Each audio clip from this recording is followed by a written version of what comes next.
மத்தேயு நற்செய்தி அதிகாரம் 5. மலைப்பொழிவு. இயேசு மக்கள் கூட்டத்தைக் கண்டு மலை மீது ஏறி அமர அவருடைய சீடர் அவரருகே வந்தனர். அவர் திருவாய் மலர்ந்து கற்பித்தவை. பேறு பெற்றோர் ஏழையரின் உள்ளத்தோர் பேறு பெற்றோர், ஏனெனில் விண்ணரசு அவர்களுக்கு உரியது. துயருறுவோர் பேறு பெற்றோர், ஏனெனில் அவர்கள் ஆறுதல் பெறுவர். கனிவுடையோர் பேறு பெற்றோர், ஏனெனில் அவர்கள் நாட்டை உரிமை சொத்தாக்கிக் கொள்வர். நீதிநிலை நாட்டும் வேட்கை கொண்டோர் பேறு பெற்றோர், ஏனெனில் அவர்கள் நிறைவு பெறுவர். இரக்கமுடையோர் பேறு பெற்றோர், ஏனெனில் அவர்கள் இரக்கம் பெறுவர். தூய்மையான உள்ளத்தோர் பேறு பெற்றோர், ஏனெனில் அவர்கள் கடவுளை காண்பர். அமைதி ஏற்படுத்துவோர் பேறு பெற்றோர், ஏனெனில் அவர்கள் கடவுளின் மக்கள் என அழைக்கப்படுவர். நீதியின் பொருட்டு துன்புறுத்தப்படுவோர் பேறு பெற்றோர், ஏனெனில் விண்ணரசு அவர்களுக்குரியது. என் பொருட்டு மக்கள் உங்களை இகழ்ந்து துன்புறுத்தி உங்களை பற்றி இல்லாதவை பொல்லாதவை எல்லாம் சொல்லும் போது நீங்கள் பேறு பெற்றவர்களே. மகிழ்ந்து பேருவகை கொள்ளுங்கள், ஏனெனில் விண்ணுலகில் உங்களுக்கு கிடைக்கும் கைமாறு மிகுதியாகும். இவ்வாறே உங்களுக்கு முன்னிருந்த இறைவாக்கினர்களையும் அவர்கள் துன்புறுத்தினார்கள். உப்பும் ஒளியும். நீங்கள் மண்ணுலகிற்கு உப்பாயிருக்கிறீர்கள். உப்பு உவர்ப்பற்று போனால் எதை கொண்டு அதை உவர்ப்புள்ளதாக முடியும்? அது வெளியில் கொட்டப்பட்டு மனிதரால் மிதிப்படும், வேறு ஒன்றுக்கும் உதவாது. நீங்கள் உலகிற்கு ஒளியாயிருக்கிறீர்கள். மலை மேல் இருக்கும் நகர் மறைவாய் இருக்க முடியாது. எவரும் விளக்கை ஏற்றி மரக்காலுக்குள் வைப்பதில்லை, மாறாக விளக்கு தண்டின் மீதே வைப்பர். அப்பொழுதுதான் அது வீட்டில் உள்ள அனைவருக்கும் ஒளி தரும். இவ்வாறே உங்கள் ஒளி மனிதர் முன் ஒளிர்க. அப்பொழுது அவர்கள் உங்கள் நற்செயல்களை கண்டு உங்கள் விண்ணக தந்தையை போற்றி புகழ்வார்கள். திருச்சட்டம் நிறைவேறுதல். திருச்சட்டத்தையோ இறை வாக்குகளையோ நான் அழிக்க வந்தேன் என நீங்கள் எண்ண வேண்டாம். அவற்றை அழிப்பதற்கல்ல, நிறைவேற்றுவதற்கே வந்தேன். விண்ணும் மண்ணும் ஒளிந்து போகும் முன் திருச்சட்டம் யாவும் நிறைவேறும். அதன் ஒரு சிற்றெழுத்தோ ஒரு புள்ளியோ ஒழியாது என உறுதியாக உங்களுக்கு சொல்கிறேன். எனவே இக்கட்டளைகளில் மிக சிறியது ஒன்றேனும் மீறி அவ்வாறே மக்களுக்கும் கற்பிக்கிறவர் விண்ணரசில் மிக சிறியவர் என கருதப்படுவார். இவை அனைத்தையும் கடைபிடித்து கற்பிக்கிறவரோ விண்ணரசில் பெரியவர் என கருதப்படுவார். மறைநூல் அறிஞர் பரிசேயர் ஆகியோரின் நெறியை விட உங்கள் நெறி சிறந்திருக்கட்டும்.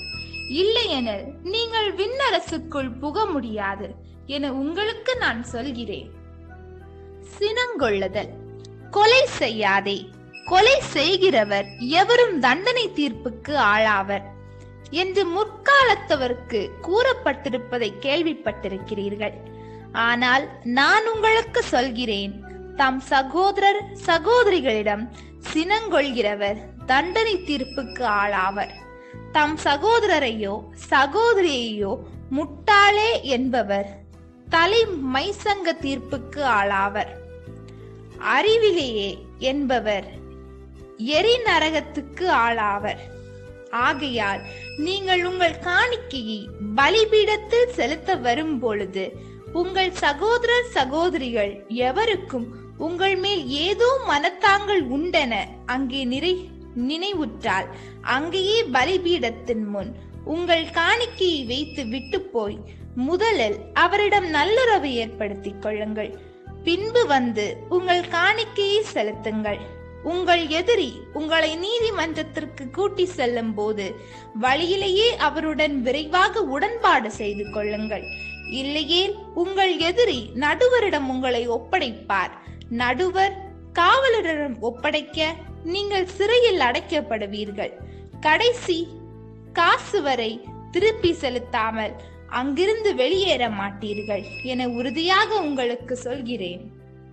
விபச்சாரம். விபச்சாரம் செய்யாதே என கூறப்பட்டிருப்பதை கேள்விப்பட்டிருப்பீர்கள். ஆனால் நான் உங்களுக்கு சொல்கிறேன், ஒரு பெண்ணை இச்சையுடன் நோக்கும் எவரும் தம் உள்ளத்தால் ஏற்கனவே அப்பெண்ணோடு விபச்சாரம் செய்தாயிற்று. உங்கள் வலக்கண் உங்களை பாவத்தில் விழச் செய்தால் அதை பிடுங்கி எறிந்து விடுங்கள். உங்கள் உடல் முழுவதும் நரகத்தில் எரியப்படுவதை விட உங்கள் உறுப்புகளில் ஒன்றை நீங்கள் இழப்பதே நல்லது. உங்கள் வலக்கை உங்களை பாவத்தில் விழச் செய்தால் அதையும் உங்களிடமிருந்து வெட்டி எறிந்து விடுங்கள். உங்கள் உடல் முழுவதும் நரகத்திற்கு செல்வதை விட உங்கள் உறுப்புகளில் ஒன்றை நீங்கள் இழப்பதே நல்லது. தன் மனைவியை விலக்கி விடுகிறவன் எவனும் மணவிலக்கு சான்றிதழை கொடுக்கட்டும் என கூறப்பட்டிருக்கிறது.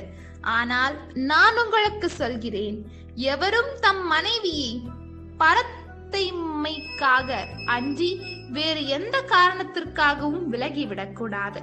அப்படி செய்வோர் எவரும் அவரை விபசாரத்தில் ஈடுபட செய்கின்றனர். விலக்கப்பட்டோரை மணப்போரும் விபசாரம் செய்கின்றனர். ஆணையிடுதல். மேலும் பொய்யானை இடாதீர், ஆணையிட்டு நேர்ந்து கொண்டதை ஆண்டவருக்கு செலுத்துவீர் என்று முற்காலத்தவர் கூறப்பட்டிருப்பதை கேள்விப்பட்டிருப்பீர்கள். ஆனால் நான் உங்களுக்கு சொல்கிறேன், ஆணையிடவே வேண்டாம், விண்ணுலகின் மேலும் ஆணையிட வேண்டாம், ஏனென்றால் அது கடவுளின் அரியணை. மண்ணுலகின் மேலும் வேண்டாம், ஏனெனில் அது அவரின் கால்மனை. எருசலேம் மேலும் வேண்டாம், ஏனெனில் அது பேரரசரின் நகரம். உங்கள் தலைமுடியின் மேலும் ஆணையிட வேண்டாம், ஏனெனில் உங்கள் தலைமுடி ஒன்றேனும் வெள்ளையாகவோ கருப்பாகவோ உங்களால் இயலாது. ஆகவே நீங்கள் பேசும்போது ஆம் என்றால் ஆம் எனவும் இல்லை என்றால் இல்லை எனவும் சொல்லுங்கள். இதைவிட மிகுதியாக சொல்வது எதுவும் தீயோனிடத்திலிருந்து வருகிறது. பழி வாங்குதல். கண்ணுக்கு கண் பல்லுக்கு பல் என்று கூறப்பட்டிருப்பதை கேள்விப்பட்டிருக்கிறீர்கள். ஆனால் நான் உங்களுக்கு சொல்கிறேன், தீமை செய்பவரை எதிர்க்க வேண்டாம், மாறாக உங்கள் வலக்கண்ணத்தில் அறைபவருக்கு மறுகண்ணத்தையும் திருப்பி காட்டுங்கள். ஒருவர் உங்களுக்கு எதிராக வழக்கு கொடுத்து உங்கள் அங்கியை எடுத்துக்கொள்ள விரும்பினால் உங்கள் மேலுடையையும் அவர் எடுத்துக்கொள்ள விட்டுவிடுங்கள். எவராவது உங்களை ஒரு கல் தொலைவர கட்டாயப்படுத்தினால் அவரோடு 2 கல் தொலை செல்லுங்கள். உங்களிடம் கேட்கிறவருக்கு கொடுங்கள், கடன் வாங்க விரும்புகிறவருக்கு முகம் கோணாதீர்கள். பகைவரிடம் அன்பாயிருந்தல். உனக்கு அடுத்திருப்பவரிடம் அன்பு கூறுவாயாக, பகைவரிடம் வெறுப்பு கொள்வாயாக என கூறியிருப்பதை கேட்டிருக்கிறீர்கள். ஆனால் நான் உங்களுக்கு சொல்கிறேன், உங்கள் பகைவரிடமும் அன்பு கூறுங்கள், உங்களை துன்புறுத்துவோருக்காக இறைவனிடம் வேண்டுங்கள். இப்படி செய்வதால் நீங்கள் உங்கள் விண்ணக தந்தையின் மக்கள் ஆவீர்கள். ஏனெனில் அவர் நல்லோர் மேலும் தீயோர் மேலும் தன் கதிரவனை உதித்தள செய்கிறார்.